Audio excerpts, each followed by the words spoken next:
अस्सलाम वालेकुम guys, how you all. चलिए आज हम करंट अफेयर का पहला लेक्चर शुरू करते हैं। लास्ट लेक्चर में मैंने आपको थोड़ा इंट्रोडक्शन दिया, मैंने आपको बताया करंट अफेयर कैसा पढ़ना है आपको। आज हम हमारा पहला टॉपिक शुरू करते हैं इन पॉलिटी सेक्शन। ये आपके पॉलिटिकल आपने आपके करंट अफेयर्स में there is not polity, it's not mention, but we can take polity as a part of political science. और हमारा पहला जो टॉपिक है that is rule of law. Fine, so it is on the page number 3। I believe आप सबने वो download करके रखा होगा, जैसे मैंने आपको कल बताया था किस तरीके से करना है। So will begin with the first topic of rule of law. Okay, so आप सबको पता है रूल ऑफ लॉ क्या है। अब ये न्यूज में क्यों था, ये करंट में क्यों था? न्यूज में इसलिए था क्योंकि चीफ जस्टिस जो इंडिया के हैं, रिसेंटली उन्होंने एक लेक्चर डिलीवर किया है ऑन रूल ऑफ लॉ। और उन्होंने साथ में ये भी कहा, the story of rule of law is nothing but the story of civilization of humans. ठीक है, यानी रूल ऑफ लॉ जब से इंसानों की सिविलाइजेशन शुरू हुई है, तब से रूल ऑफ लॉ की स्टोरी शुरू हुई है। ठीक है, so this is what he has advocated. तो इसीलिए इन्होंने, क्योंकि ये न्यूज में था, उन्होंने इस पे लेक्चर दिया। That is why rule of law अब आपका करंट में आ गया है। तो आपको पता होनी चाहिए रूल ऑफ लॉ में क्या कुछ इंपॉर्टेंट न्यूज है। फाइन, सबसे पहले क्वेश्चन आपको आ सकता है कि रूल ऑफ लॉ में सबसे पहले किन्होंने, कौन सा ऐसा पॉलिटिकल साइंटिस्ट था जिन्होंने इसमें बहुत ज्यादा इनपुट्स दिए हैं?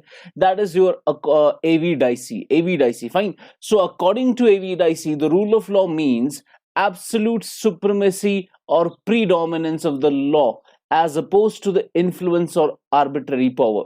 अब देखिए, हमारे इंडिया के अंदर या किसी भी जगह में दो चीजें होंगी। पहली चीज होती है लॉ मेकिंग बॉडी। कौन? Law making authority. Law making authority, ये वो अथॉरिटी है जो लॉज बना सकती है।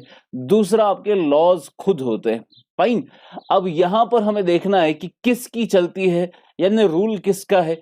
क्या इस अथॉरिटी का रूल है जो लॉ बनाती है, या इस लॉ का रूल है जो ऑलरेडी बन चुका है? फाइन, तो आपके एविडाइसी कहते हैं रूल ऑफ लॉ हम कहते हैं उसको जहां पर लॉ प्रिवेल करता है, जहां पर एब्सोल्यूट सुप्रीमेसी अथॉरिटी की नहीं होती। एब्सोल्यूट सुप्रीमेसी किसकी होती है? लॉज की होती है। ठीक है, तो यही इन्होंने कहा रूल ऑफ लॉ क्या है? It means absolute supremacy of predominance of the law. Fine, दूसरा, only a state that is governed by law imbibing ideals of justice and equity can be said to have rule of law। यानी सिर्फ हम उसमें कह सकते हैं यहां पर रूल ऑफ लॉ चल रहा है, सिर्फ उस केस में हम कह सकते हैं यहां पर रूल ऑफ लॉ चल रहा है जब ये लॉ जस्टिस और इक्विटी दिखाएगा। जब ये कौन से आइडियल्स को फॉलो करेगा? ये जस्ट होगा और इक्विटी यानी इक्वली लोगों को ट्रीट करेगा। ऐसा नहीं कि अमीर के लिए अलग से लॉ और गरीब के लिए अलग से लॉ, ऐसा भी नहीं चलेगा। सपोज कोई देश है जहां पर लॉ इतना ज्यादा वेयर्ड है, इतना ज्यादा आर्बिट्ररी है, इतना ज्यादा बकवास है, लेकिन वही लॉ गवर्न कर रहा है, क्या हम उसको भी कहेंगे रूल ऑफ लॉ? जी नहीं, ऐसा लॉ आपका रूल ऑफ लॉ कंसिडर नहीं किया जाएगा जहां पर लॉ ही आर्बिट्ररी हो, जहां पे लॉ ही इनजस्ट हो, जहां पे लॉ ही अनइक्वल हो। ये लॉ हम रूल ऑफ लॉ सिर्फ उस वक्त कहेंगे जब ये लॉ किस क्या फॉलो करेगा? Justice and equity. फाइन, अब प्रोफेसर डाइसी ने, एवी डाइसी ने 3 प्रिंसिपल्स दिए हैं आपके रूल ऑफ लॉ के। Fine, so what are the 3 principles of rule of law, ये आपको पता होनी चाहिए। According to professor Dicey, rule of law contains 3 important principles. कौन कौन सा principle? Number 1, supremacy of law. Number 2, equality before law. Number 3, predominance of legal spirit। अजान हो रही है, let's take a pause for 2 minutes। Okay,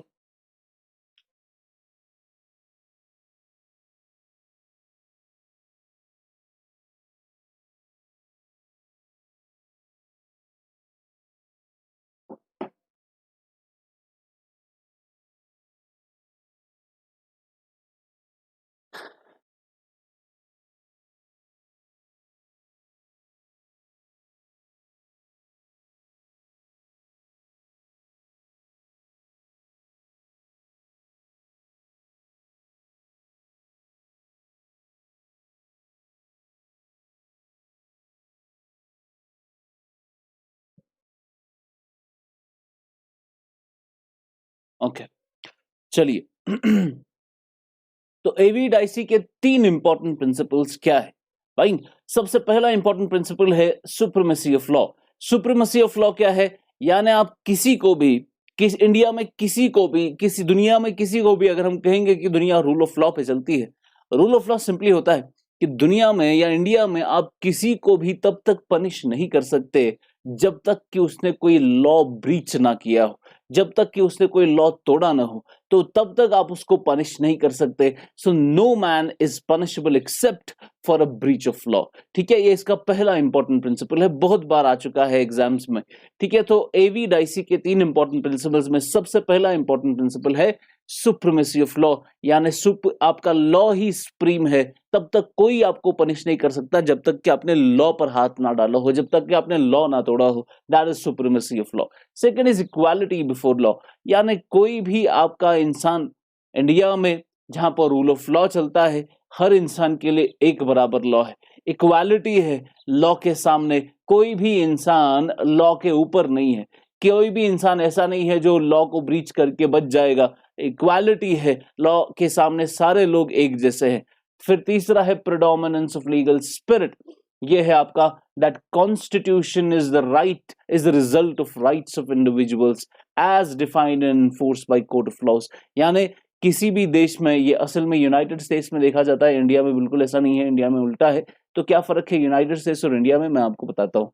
देखिए, United states और India में एक इंपॉर्टेंट डिस्टिंक्शन है। सबसे पहले कॉन्स्टिट्यूशन इंडिया में भी है, कॉन्स्टिट्यूशन यूएस में भी है। हमारी इंडियन कॉन्स्टिट्यूशन और यूनाइटेड स्टेट्स की कॉन्स्टिट्यूशन में काफी ज्यादा डिफरेंस है। अब डिफरेंस में प्रेसिडेंटशिप और प्राइम मिनिस्टीरियलशिप फॉर्म ऑफ गवर्नमेंट पे नहीं जाऊंगा, मैं फेडरल स्ट्रक्चर, यूनियन स्ट्रक्चर पे नहीं जाऊंगा, मैं बस आपको ये बता रहा हूँ कि बेसिक डिफरेंस क्या है यूनाइटेड स्टेट्स और इंडिया की कॉन्स्टिट्यूशन में। कॉन्स्टिट्यूशन क्या है? सेट ऑफ लॉज ही तो है। ठीक है, तो अगर हम रूल ऑफ लॉ की बात करेंगे तो असल में वो रूल ऑफ कॉन्स्टिट्यूशन भी कहा जा सकता है, क्योंकि कॉन्स्टिट्यूशन में ही सारा लॉ हमारा डिफाइंड है। तो हमने ये देखना है कि यूएस कॉन्स्टिट्यूशन और इंडियन कॉन्स्टिट्यूशन में डिफरेंस क्या है। तो आपको याद रखना है, यूनाइटेड स्टेट्स की जो कॉन्स्टिट्यूशन है वो कैसे बनी? It is the result of rights of individuals, यानी इंसानों के राइट्स को प्रोटेक्ट करने के लिए, इंसानों के राइट्स को प्रोटेक्ट करने के लिए हमने, जब इंसानों को अलग अलग इंडिविजुअल राइट्स मिले, उन्हीं राइट्स के से रिजल्ट में एज कॉन्स्टिट्यूशन मिला। यानी constitution is derived from the rights of individuals, कि पहले आपके पास इंसानी हकूक है, इंसानी ह्यूमन राइट्स है, वहां से आपने एक कॉन्स्टिट्यूशन निकाली जिस कॉन्स्टिट्यूशन में फिर ये चीजें लिखी गई थी। फाइन। तो इंडिया में क्या है फिर? अगर ऐसा नहीं है, इंडिया में उल्टा है। इंडिया में हमें राइट कहां से मिलता है? हम राइट्स डिराइव करते हैं कॉन्स्टिट्यूशन से, यानी पहले कॉन्स्टिट्यूशन आई, उसके बाद हमने उस कॉन्स्टिट्यूशन से राइट्स डिराइव किए अपने लिए।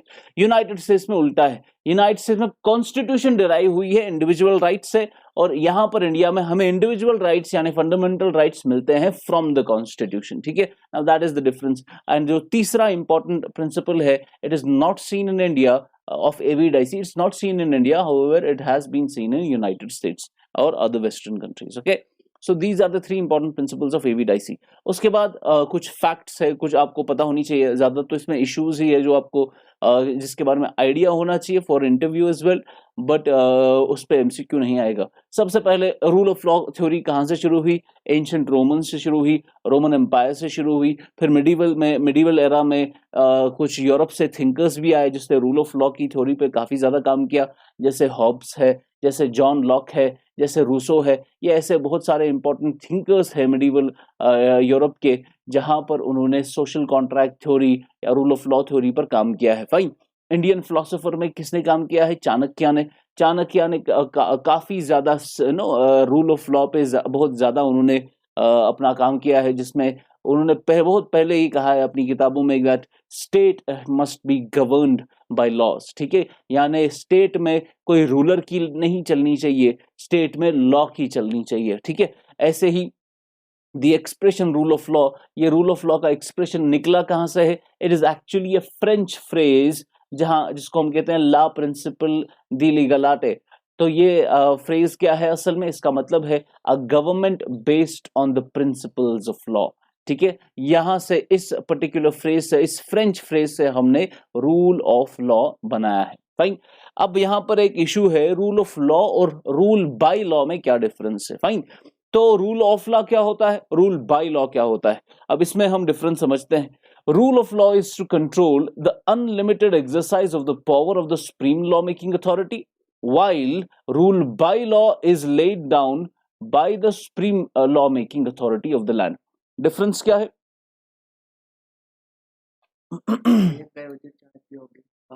हाँ हाँ, तो क्लास क्लास 6 बजे भैया मम्मी आएंगी तो भाभी ने बोला कोई बात नहीं।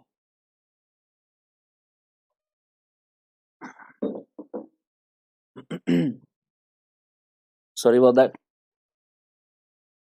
Okay. In a sense, the rule of law is to control the unlimited exercise of the power of the supreme making authority, law making authority. अब देखिए, इस तरीके से मैं आपको दूसरे पेज पे दिखाता हूँ। Give me a second.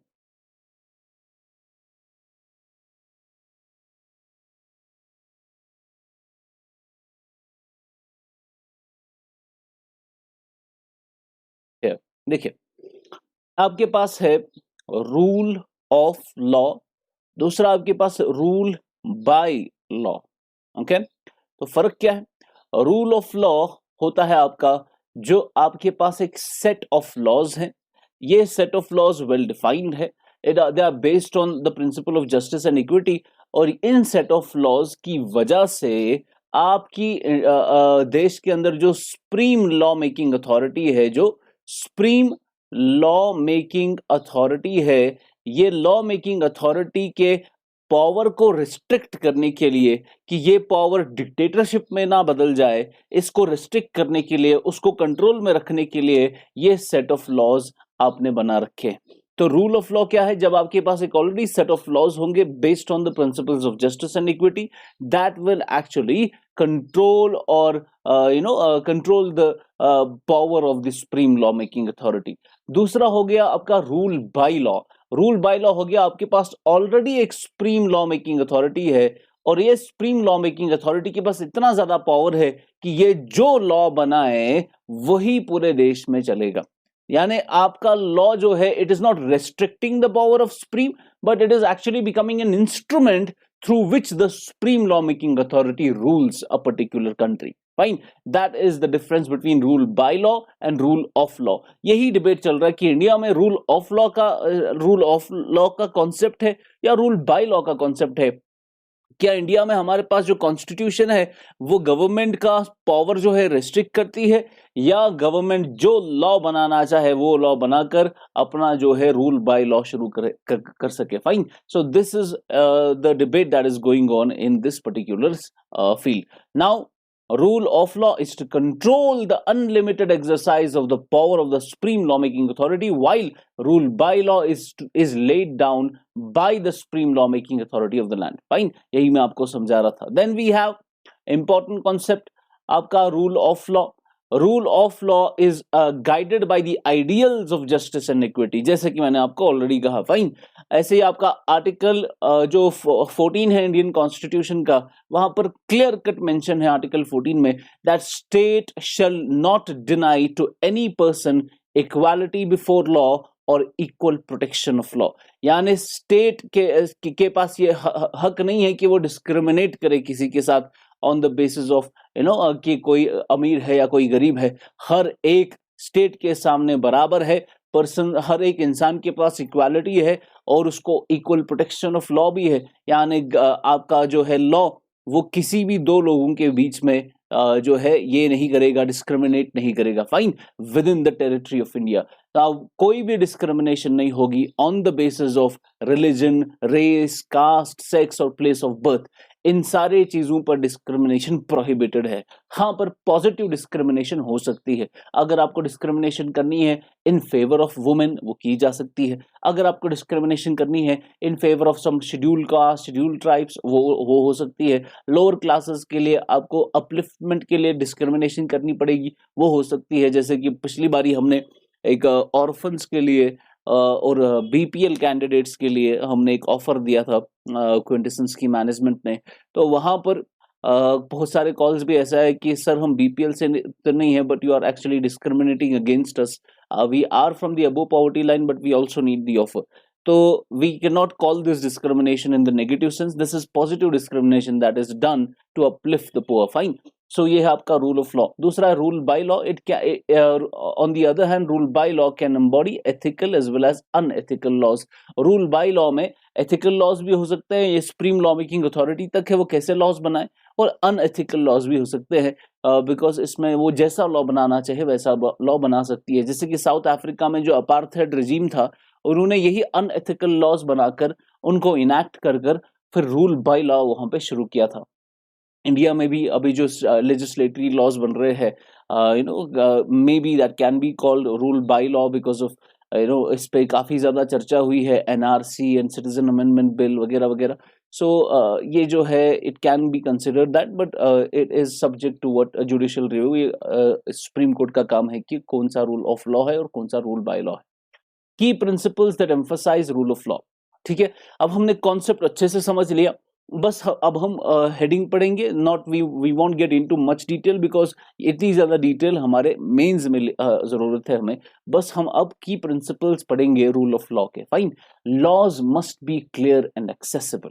यानी जब भी रूल ऑफ लॉ बनाया जाएगा, रूल ऑफ लॉ में हमेशा जो भी लॉ होगा उसमें वो लॉज क्लियर होने चाहिए एंड एक्सेसिबल होने चाहिए, यानी सिंपल लैंग्वेज में, अनएम्बिगुअस लैंग्वेज में. ऐसा नहीं कि एम्बिग्यूटी रखी है आपने, ऐसा नहीं कि लॉ समझ ही नहीं आ रहा है. फाइन.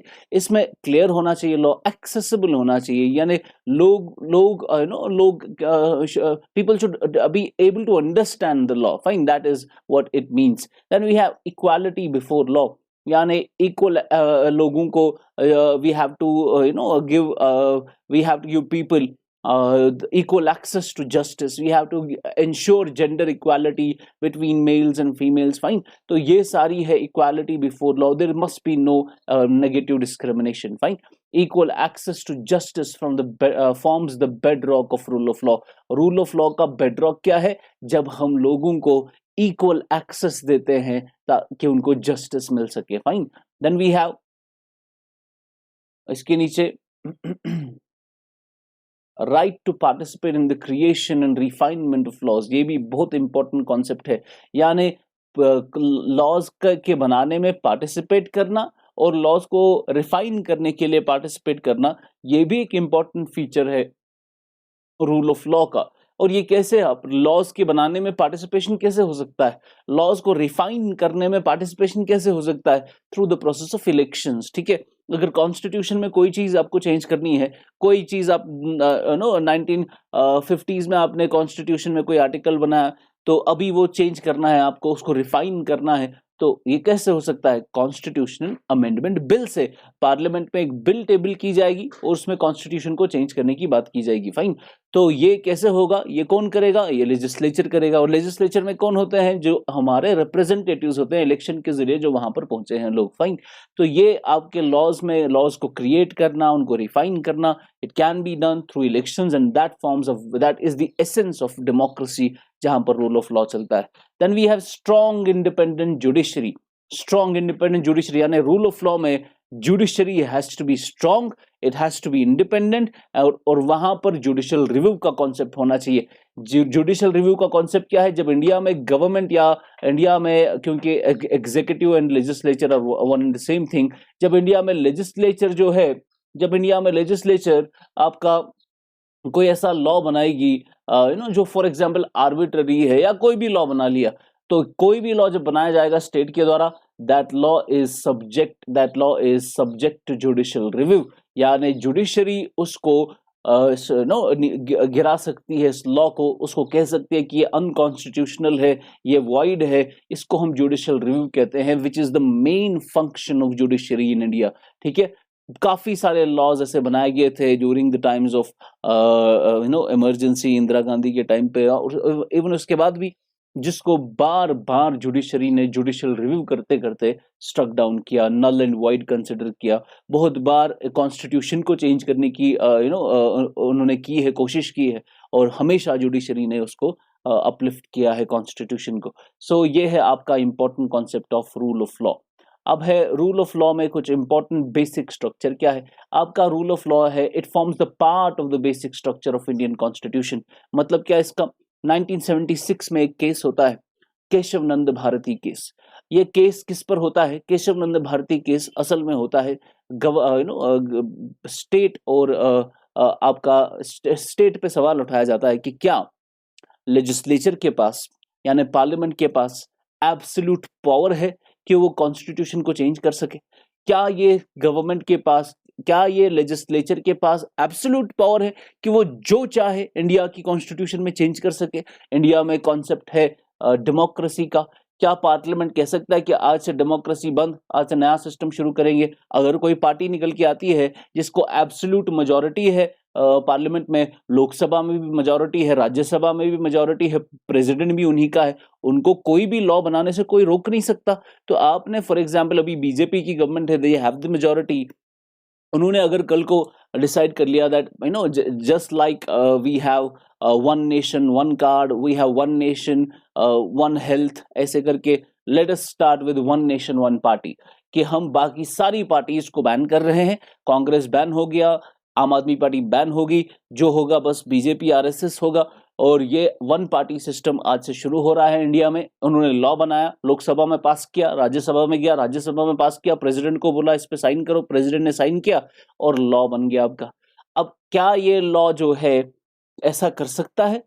फिर आपको तो पता है, चलो जुडिशियल रिव्यू तो है, तो क्या जुडिशरी ये रोक सकती है?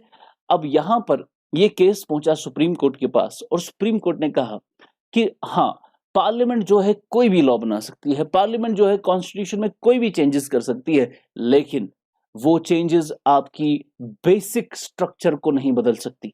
जो आपका कॉन्स्टिट्यूशन है उसका जो बेसिक स्ट्रक्चर है, जो जो फाउंडेशन है हमारी कॉन्स्टिट्यूशन का, जिसमें सेक्युलरिज्म है, जिसमें डेमोक्रेसी है, जिसमें रिपब्लिक है, जिसमें हम सोशलिस्ट हैं, फाइन, जिसमें बहुत सारा आपके पास लिस्ट है पूरे बेसिक स्ट्रक्चर का कि हम क्या क्या है, हमारी कॉन्स्टिट्यूशन का बेसिक स्ट्रक्चर क्या है। तो जुडिशरी ने क्या कहा? सुप्रीम कोर्ट कहते हैं कि हम पार्लियामेंट जो है वो कोई भी चीज चेंज कर सकती है कॉन्स्टिट्यूशन में, पर बेसिक स्ट्रक्चर को चेंज नहीं किया जा सकता।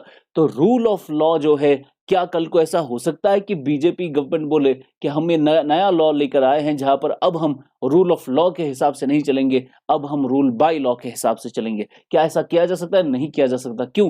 Because rule of law is a basic structure of the constitution, इसको चेंज नहीं किया जा सकता है। ठीक है, सुप्रीमेसी, रूल ऑफ लॉ की वजह से सुप्रीमेसी होती है कॉन्स्टिट्यूशन की। Article 13 provides for judicial review, जो मैंने जुडिशियल रिव्यू आपको बोला वो कौन से आर्टिकल में है? आर्टिकल 13 में है। आर्टिकल 14 में क्या है? It ensures equality before law and equal protection of law. Article 21 क्या है? Right to life, right to life, यानी कोई भी आर्बिट्ररी एग्जीक्यूटिव एक्शन से आपको आर्बिट्ररी यानी गवर्नमेंट अगर कोई भी एग्जीक्यूटिव एक्शन लेगी आपकी जान लेने के लिए, तो क्या वो ले सकती है? नहीं ले सकती, बिकॉज आपके पास आर्टिकल 21 है, that is your basic, that is your fundamental right, right to life. उसके बाद सेपरेशन ऑफ पावर, क्योंकि आपको पता है लेजिस्लेचर, एग्जीक्यूटिव और जुडिशरी में there is a separation of power, however there is not any watertight separation as in the United States constitution, पर यहाँ पर थोड़ा सेपरेशन है, लेजिस्लेचर अलग है, एग्जीक्यूटिव अलग है, जुडिशरी अलग है। लेकिन यहाँ पर फिर भी आपका एग्जीक्यूटिव और लेजिस्लेचर में काफी ज्यादा कॉम्बिनेशन है, लेकिन आपका ये सेपरेशन ऑफ पावर भी आपका it is actually in the constitution की सेपरेशन ऑफ लॉ और पावर होना चाहिए, and there has to be independent judiciary. These are some of the important provisions of the Indian constitution as there is rule of law. Fine, what are the challenges? अब challenges क्या है rule of law के? ये हमें पढ़ने की जरूरत नहीं है, it is for the mains. Fine, ये मेंस के लिए है, पर हम फिर भी हेडिंग पढ़ लेते हैं। रूल ऑफ लॉ के चैलेंजेस क्या है? सबसे पहला चैलेंज है आर्केक क्लॉज। हमने जो लॉज बना रखे हैं ये बहुत पुराने ऑब्सोलीट लॉज है, लॉन्ग है, एक्सपेंसिव, टाइम कंज्यूमिंग लॉज है, इतनी ज्यादा टफ लैंग्वेज है, समझ भी नहीं आती, तो इन लॉज को बदलने की जरूरत है। मल्टीप्लिसिटी ऑफ लॉज, एक ही चीज पे 10-10 लॉ बना के बैठे हैं तो आपका ज्यादा कॉम्प्लेक्स सिस्टम हो जाता है, इसकी वजह से कॉम्प्लेक्सिटी बढ़ जाती है, इफेक्टिवनेस नहीं आती। क्रिमिनलाइजेशन ऑफ पॉलिटिक्स, आजकल वो लोग हमारा लॉ बनाते हैं जिनका क्रिमिनल बैकग्राउंड है। There has been a study जहां पर जो इलेक्टेड कैंडिडेट्स है हमारे इलेक्शंस में, पूरे इंडिया की बात कर रहा हूं मैं, वहां पर वो इलेक्टेड कैंडिडेट्स जिनके पीछे पीछे क्रिमिनल केसेस हुए हैं वो 2009 में 15% थे, यानी 15% और 15% were the elected representatives which had criminal backgrounds, which had criminal cases registered against them. It was only 15% in 2009.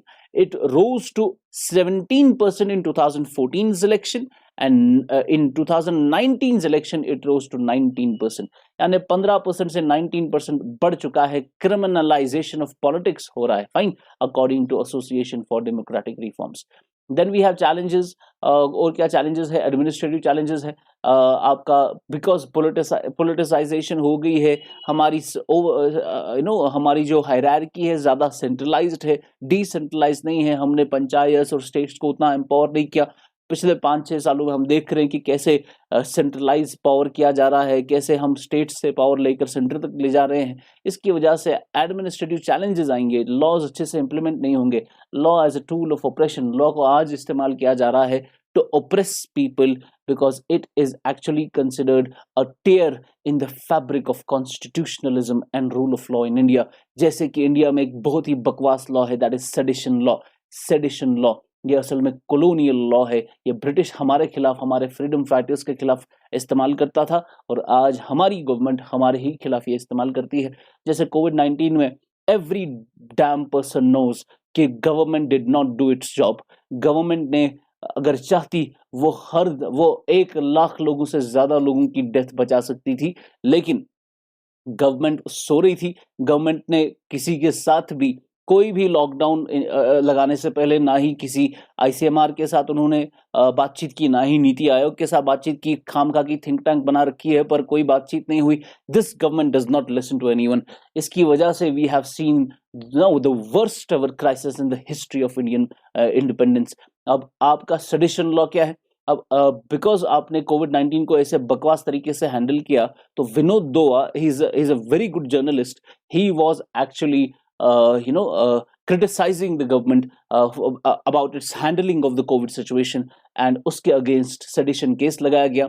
This is a tool of oppression. यानी आपने sedition law का इस्तेमाल करके एक अच्छे खासे जर्नलिस्ट को जेल में भर दिया है क्योंकि उसने बस आपको क्रिटिसाइज किया. Fine. So all of us know that this is happening and this has been happening. It's not new कि अब जो है अभी की गवर्नमेंट ही कर रही है. इससे पहले भी किया जा रहा था.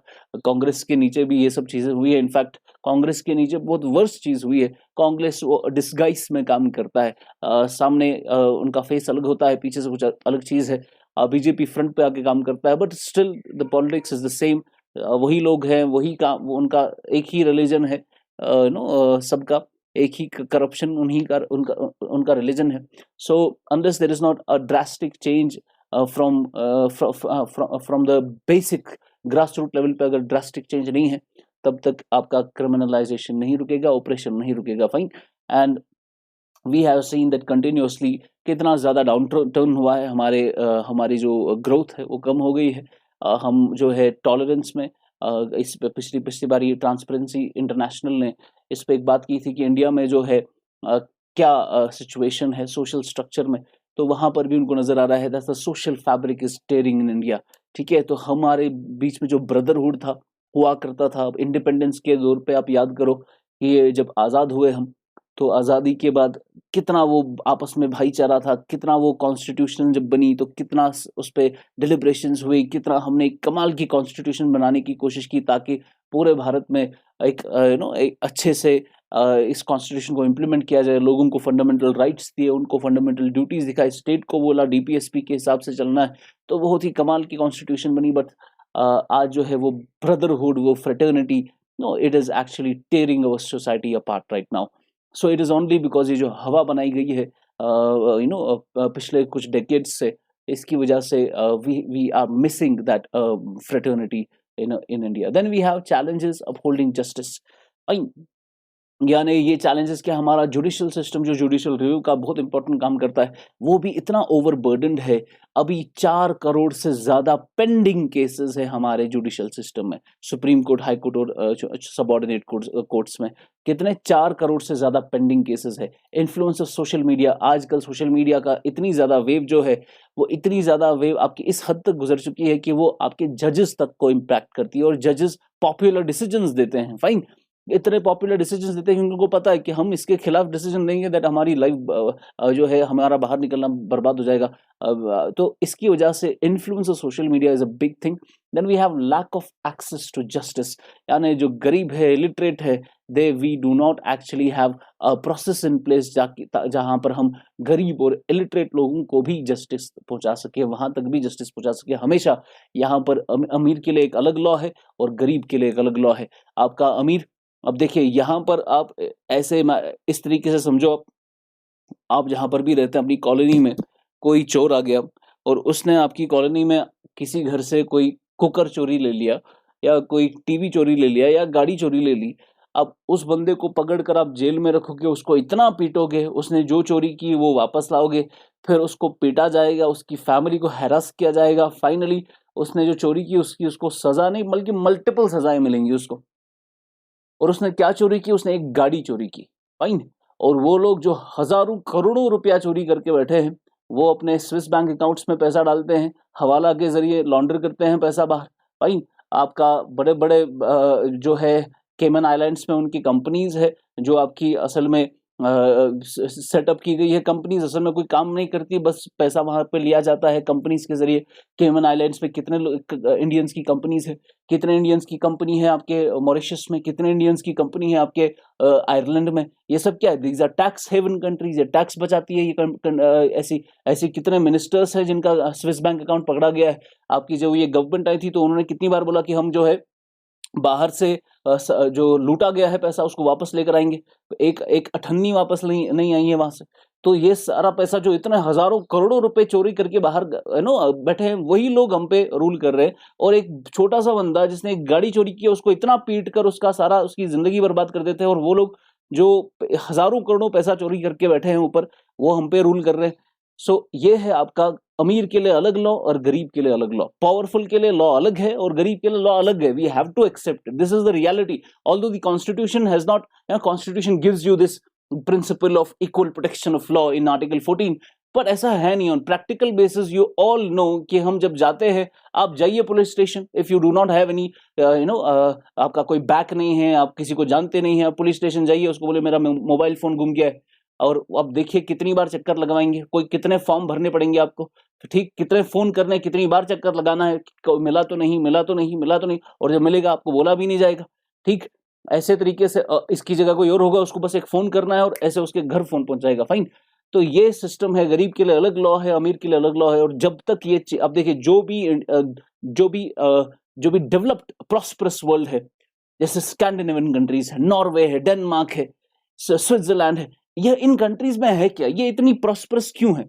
क्योंकि वहां पर अगर कोई मिनिस्टर, पिछली बार स्विट्जरलैंड में एक मिनिस्टर ने चोरी की और इसकी चोरी प्रूव होगी कि इसने करोड़ों रुपए जो है का घोटाला किया है, उसको इतनी ज्यादा शेम हुई क्योंकि उसको पब्लिकली शेम किया गया, पूरे मीडिया ने उसको शेम किया, उसको इतनी ज्यादा शेम महसूस हुई that he actually committed suicide. और ये उन्होंने अपनी सोसाइटी को ऐसा बनाया है कि वहां पर जुर्म करना, करप्शन करना एक एक टैबू बन गया है सोसाइटी में। भाई सोसाइटी उसको बहुत गलत नजर से देखते हैं। और यहाँ पर हम गुंडू को टिकट देते हैं। आपको सबको पता है, जो भी आपके अराउंड सबसे बड़ा गुंडा होगा, जिसकी सबसे बड़ी आवाज होगी, उसको टिकट दी जाएगी, आप इलेक्शन लड़ो और आप आ जाओ, क्योंकि उसका इन्फ्लुएंस है, उसका पावर है और उसका अलग लॉ चलेगा। ऐसे लोगों को हम ग्लोरीफाई करते हैं यहाँ पर। और ये यहाँ की बात नहीं है, एशिया में मेजॉरिटी कंट्रीज में यही चल रहा है। सो दिस इज गरीब के लिए अलग लॉ है, अमीर के लिए अलग लॉ है। और जब तक ये चेंज नहीं होगा तब तक we can not be prosperous. Then we have कुछ चैलेंजेस को ओवरकम करने के लिए और के क्लॉक्स को रिपील करना है, मिस यूज ऑफ लॉज जो हो रहे हैं, ठीक है, उसके अगेंस्ट सेफ गार्ड बनाना है। ऐसे ही क्रिमिनलाइजेशन ऑफ पॉलिटिक्स को रोकना है। यूज ऑफ आईटी सॉल्यूशंस का इस्तेमाल किया जा सकता है, ई कोर्ट्स का इस्तेमाल किया जा सकता है, जहां पर हम ये जो 4 करोड़ के केसेस अभी पेंडिंग है इनको हम जल्दी से खत्म कर सकते हैं. Now this was some of the concept of rule of law. Okay, then we have citizens charter. ये सिटीजंस चार्टर क्या है?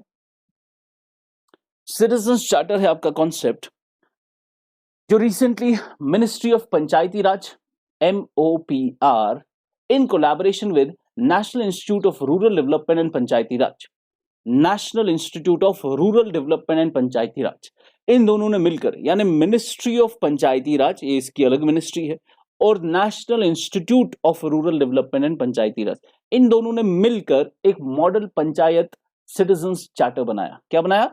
Model panchayat citizens charter.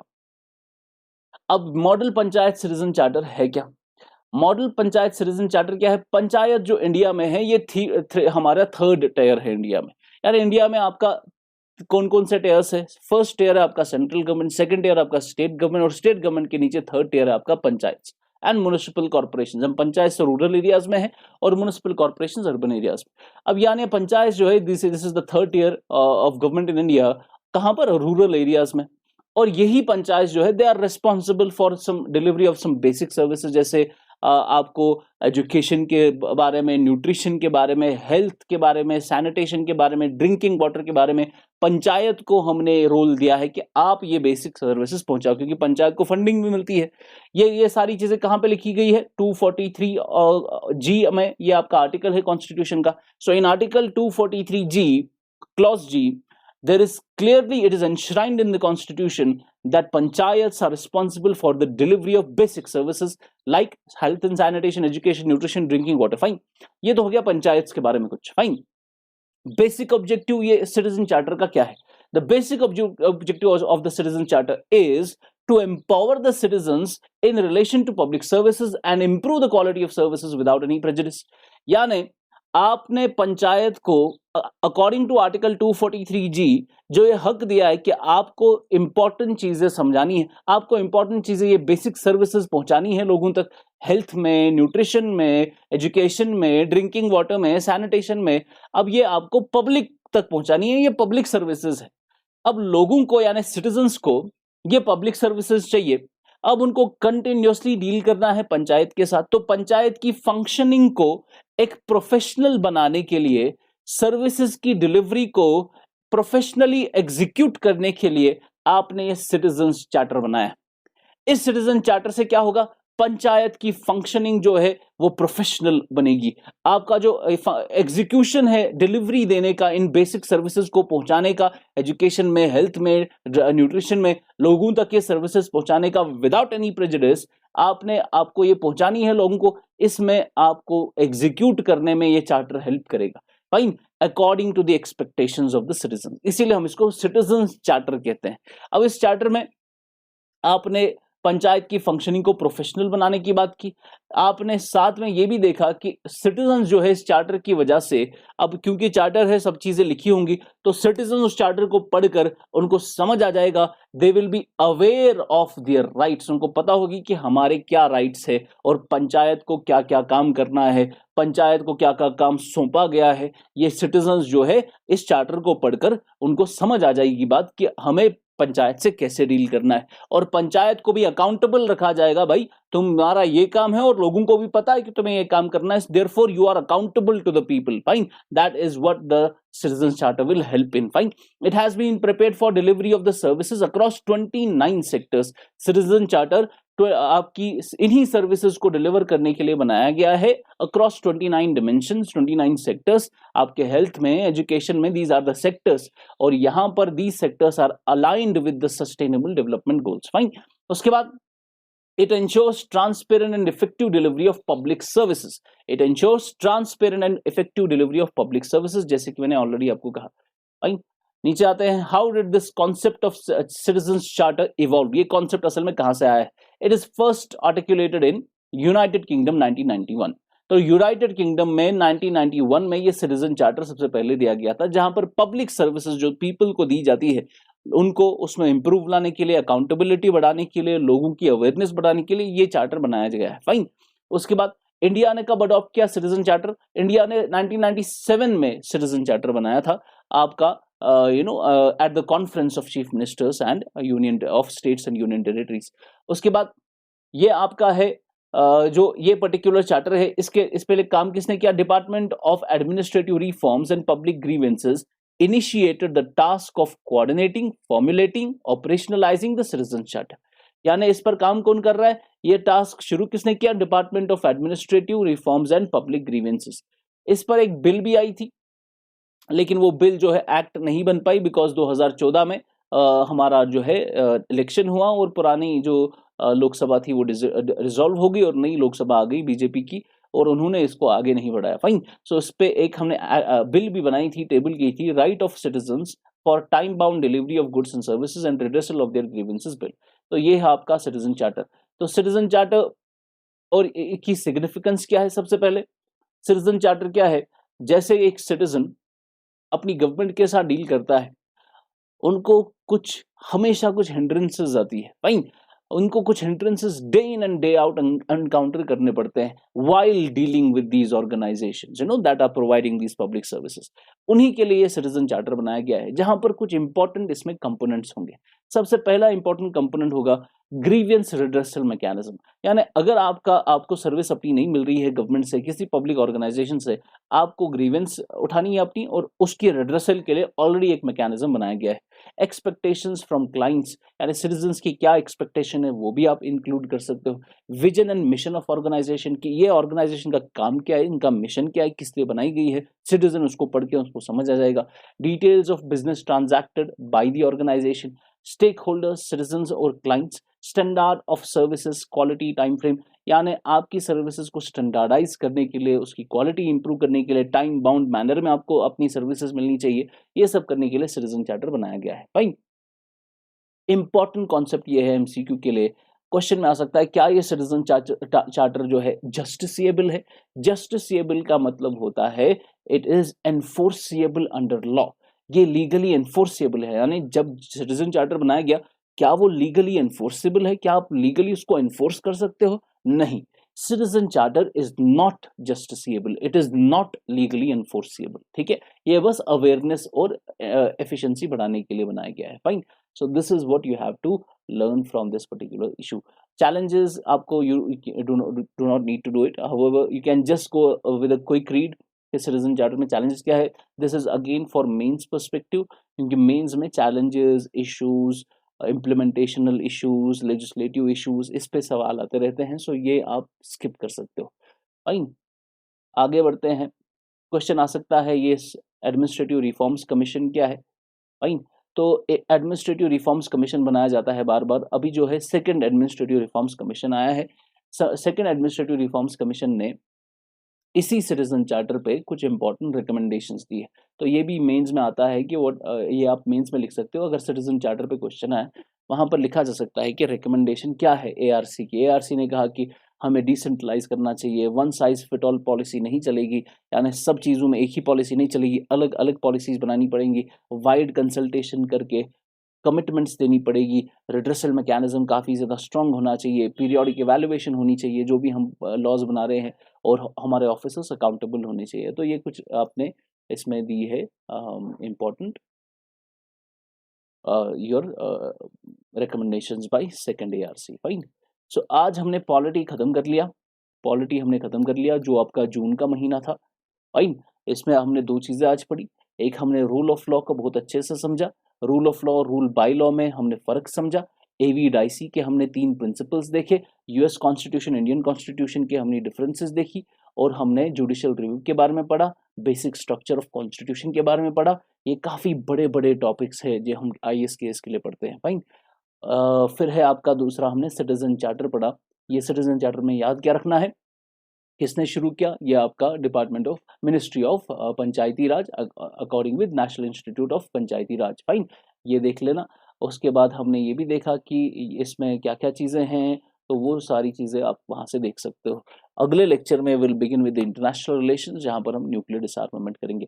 International relation कहाँ पे आता है? पॉलिटिकल साइंस के करंट पे आता है। ठीक है, तो अभी हम वही कर रहे हैं, पॉलिटी हमारा हो चुका है। Thank you so much guys, God bless you, I hope you enjoy the session. कोई भी आपको सवाल होगा, you know how to contact me. God bless you, bye bye.